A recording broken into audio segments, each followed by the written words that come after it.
Hey everyone, it's Phil here from Northern Wild Harvest. We're going to do another story video today. If you haven't noticed, we're actually sitting out here during the 2024 Morel season and telling the story by the campfire. So this is right from the field, but we're going to be talking about a story from a very long time ago. Randy's been harvesting Morels commercially for around 35 years. So this is the story of Randy's best harvest of Morels he's ever had.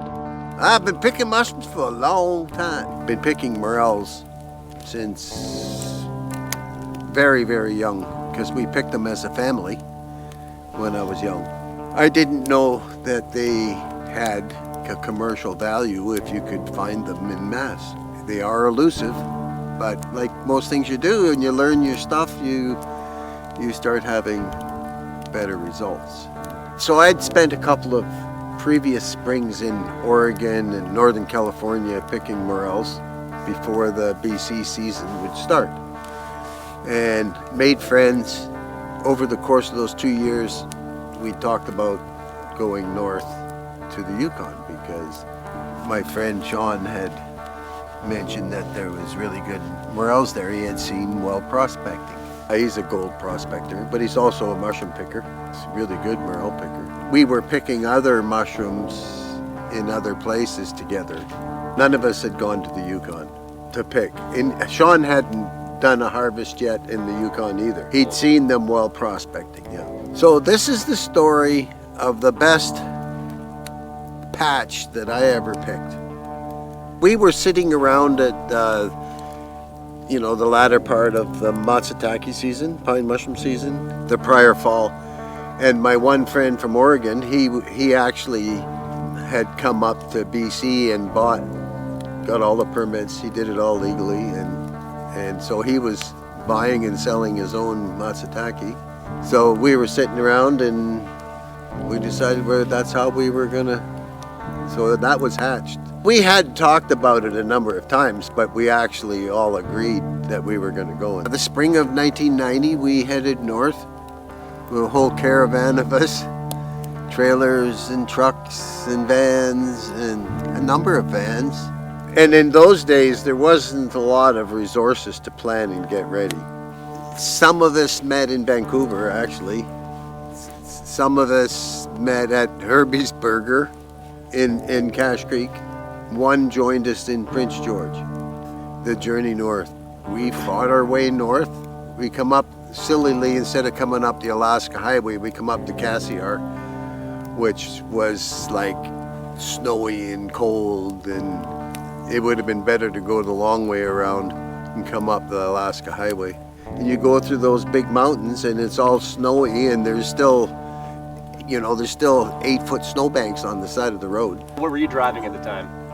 I think I had the Suzuki with the Trillium travel trailer. When we got to the Yukon, it was quite a bit warmer than coming up the Cassiar through those mountains.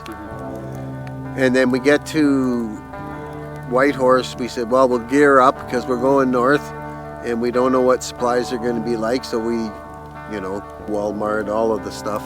We drive about an hour and a half north of Whitehorse, and it started getting really cold, and we said, let's get a camp here. And we pulled into this big giant gravel pit area. We kind of circled the wagons, the vans and everything, and it went to minus 17. It dropped, plummeted to minus 17.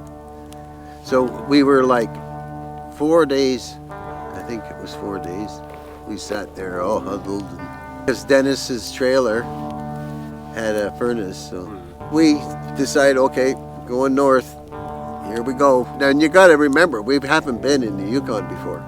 That was our first time in the Yukon. So we start going and we get to Carmax, gassing up. The Coke bottle Danny goes, I'll gas up your car, go in and order breakfast. I said, what do you want? And he says, bacon and eggs, easy over. So I go in and I said, 2 orders of breakfast.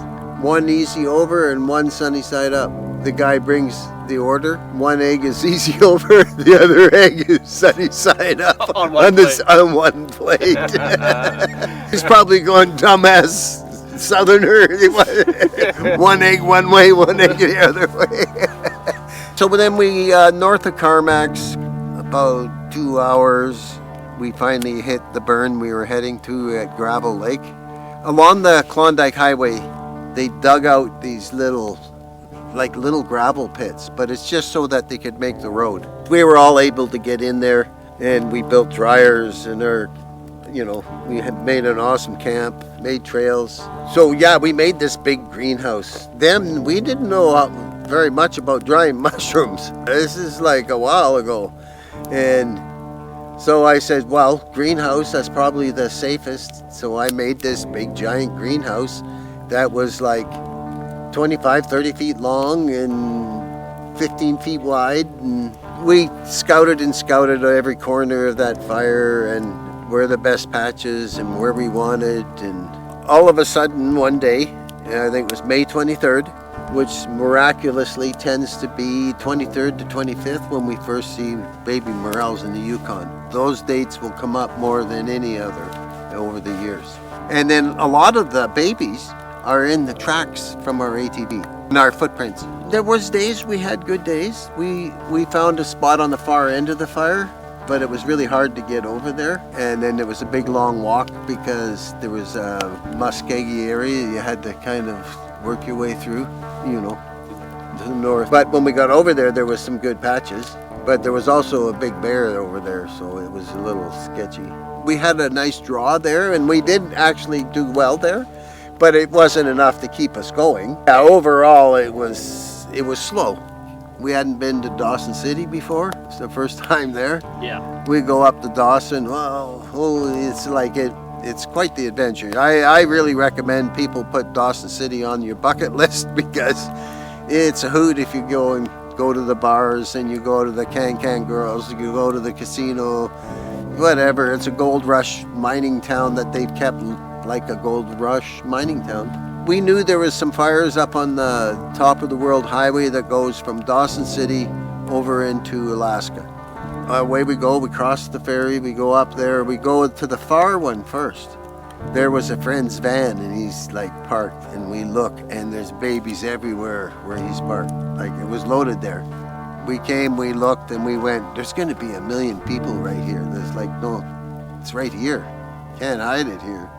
There's supposed to be another one and we couldn't find it. We kept searching and looking, we couldn't see it. So then we started heading back, and then all of a sudden we look on the ridge, and just with that perfect light, it was only about 2 hours a day that you could see it. And we just happened to be there that day, and we seen it on this ridge. And there's a little pull-out, like a gravel pit kind of thing. And we turn, and there's like 5 or 6 tents, mushroom pickers. But they're blocking off the reclaimed road with their tents. So we actually made them move their tents, and we took my little Suzuki over that reclaimed ground. So it was really, really rough. Mm-hmm. Oh yeah, it was all reclaimed. You know how they do it. Decommissioned. Decommissioned. We recommissioned it. And 1990s. yeah, well, in that vehicle, I don't know if the big trucks wouldn't have been able to do it until I went in 5 or 6 times. Yeah. What happened is you go down into the little valley, and then you got to go back up the other side a bit. But it went along the ridge in the bottom of the valley, and then it started cutting back and cut back up into the burn. We drive up there, we come over the crest. I look at Danny, I said, this is all South Slope. And we look, and there's mushrooms. I mean, like, there's mushrooms visible. Like, you could not have counted how many just from sitting in the truck before we ever got out of the truck. So we stop right in the middle of the road, grabbing the buckets, and we got our buckets are full in no time. Like, it's like, they're full, like, boom. And the truck's still in the middle of the road. It might have been running still. And so then that started like 3 weeks of that. In the Yukon, at this time in the season, he's pushing mid-June at this point, right? Yeah. At this time of year, there's nearly 24 hours of daylight. And he mentioned earlier in the story that they had a cold spell. This can happen in the north, and this is a sort of a little secret that we didn't want to share until now. But basically what can happen is that cold weather can delay the mushrooms and then all of a sudden it heats up and it's 24 hours of daylight, and you have the most magnificent morel flushes you'll find anywhere. It just erupts and they grow like crazy. Full summer heat, 24 hours a day, Exactly. it explodes. It's an anomaly. It's a special thing that happens in the Yukon and Alaska some years, and Randy was there at the perfect time to take advantage of it that year. Yeah, so that started 3.5 weeks of every day. Well, I got to clarify that when I say a day, because in the beginning it was a day, but as we got more and more picking, like towards the end of the 3.5 weeks, we didn't leave there until we filled the Suzuki, and it was 36 5-kilo baskets. That's with Danny with 4 on his lap. So he's got 4 5-kilo baskets coming out, and everything else is full. I usually picked over 20 every day. So the growing conditions were perfect because, as you mentioned a minute ago, it's 24 hours of hot. They were growing so fast, Phil. Like you could, if you could do a time lapse, you would be watching them grow. That's how fast they were growing. They're all like big mushrooms. It was unbelievable, but it was so hot. But there was no wind. It was kind of like humid a bit. We're loaded. And that camp that we made to move their tents so we could drive there. Yeah. We're like, we don't want to see all these mushrooms. So we get there and it's like late now. We go, they're all asleep in their tents. They didn't see us, how many mushrooms we had. We come in, we got 30 baskets. And every day after that, we had 36 baskets. Because Danny wanted to make sure he had those other on his lap, right? We go there, we negotiate. So that was the first time we ever got the price to $4. They paid us $2.50, $2.75 for years. Now, at the time when you're getting that in the field, that wasn't the true retail value. That's when you're in a scenario where you have no other place to sell them and you're way out in the wilderness, you kind of have to take what you can get unless you're drying them. That's right, and that's one of the reasons we dry them. You know, we went and sold those, had something to eat, and went back to pick right away. We went back, like we didn't sleep for like 2-3 days. So we went and sold and then went back again and we loaded up again. The next time we come out, we had the 36 baskets. This might be the world's worst case of morel fever. Well, and it didn't stop there. It just went on and on. We just kept going down the ridge. We just kept going farther and farther. And there was a couple of kilometers, but the ridge went this way, north and south, the top of the world highway. But they had these fingers that come off of it that created these side ridges. So it actually made the ridge quite a bit longer. Right. Plus wet little gullies, we couldn't keep up. We could not pick. We could not pick. And I'm telling you, I worked my butt off. One day it was so hot, I was picking in my underwear, my gaunch. Everything else I had taken off so I could go as fast as I could, and I'd look behind me and I'd have a stack of 8 baskets, 9 baskets, 6 baskets, 7 baskets that I've already picked and got stacked up, waiting to go to the truck. I'm just a giver, man. I'm like morel fever. I'm getting as many of these as I can. They're gonna go bad, and then it's just like there's so many, and I'm just giving it everything in the zone. And then I started getting wobbly. I'm like, ooh.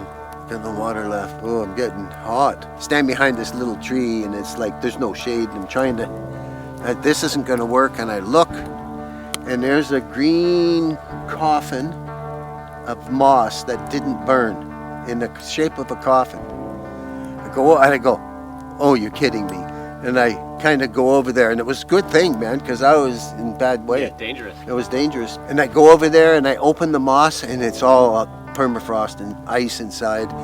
I opened it all up and I laid into my gaunch in that coffin, and I laid there, and then there's steams coming off of me. It saved my life, I think. As time went on, towards the end of our time up there, so we did the last finger, and we were on the far side of it, and we were walking along the northern slope, going down in the gully, and down in the gully was all those big burls. Every tree had big burls all the way up the tree. Yeah, absolutely. They're all burnt, but there was hundreds of them. On that ridge, we were going down and look at those burls because we could see them right from a distance. And then I stop and I go, stop. And we look. And I go, oh my God. And I realized we've been walking through them. And then Danny, at the same time, as soon as I pointed, he sees it. And he's looking, he's like, what kind of morels are these? They hide. They're like this shimmery silver, but they're really dark and dark green, right? And they got this green shimmery dust, fairy dust on them, and they hide right in front of you. It's like amazing. What he saw was the Morchella exuberans. In Canadian industry, we call them greenies. And at this point, they hadn't really been acknowledged as their own thing as well. And they're much less common than the gray or the blonde, the tomentosa. The exuberans, they don't always come up on fires, and the densest morel harvest I've ever had was the same species in the Yukon. So both Randy and I, the best patch we've ever seen in terms of density per meter was with this species in the Yukon Territory on a year where it heated up late near the solstice. So heavy and meaty, like the walls are this thick. You cut a regular morel, it's like that thick is thick. Usually they're like just the gills and paper thin. With the exuberans, you cut it, and just the flesh inside of the gills is that thick. So anyways, we picked through there, and they were basically just starting, but we were getting lots like that size, right? And they're all just perfect. They're just perfect. And we're slaying them. We're just cutting, and the baskets are filling up, and they look so amazing when it's all those mushrooms just in a basket. We worked that patch overall. We could have probably stayed a little bit longer, but we were tired because that was the second full fire cycle. We did Gravel Lake, then we did that Swede Creek. And that was a grueling, like anybody that's done that kind of volume for 3 to 3.5 weeks, that's a grind, man. I would say in that 3.5 weeks, it was at least minimum 15 trips, probably closer to 20. Except for the first day, we did 30, I believe, the first day. And then after that, it was always 36. The last time, though, we took some drying racks in, strapped them on top of the Suzuki. We dried a whole bunch as well while we were picking. So we just took the racks and laid them on the buck brush and held them up there perfect, and it was breezy then. That's what kind of made the crop slow down. As soon as the winds came up, the production slowed way down. The wind is mushroom picker's enemy. That was the best patch I ever picked. I've had some that come close, but it was way harder to get the mushrooms out. So, I think we took about 7,000 pounds, the two of us, off of there. And then a couple other friends, like Dennis, came over eventually and helped pick some of that, and picked a lot of mushrooms there. And it was just a small fire. Yeah, it wasn't a big fire. When you go out, be safe. You never know what rainbow's on the other side of the next ridge. Full buckets, and safe travels. If you enjoyed the video, give it a like and subscribe. If you want to hear more stories, comment below letting us know. And if you want to help support us, our online shop is linked in the description. We don't do Patreon. Instead, we have our dried wild mushrooms and other things found in our shop. And that's the best way to support us and get yourself a gift in the meantime. Thanks for watching, and we'll see you next time. Canada, eh?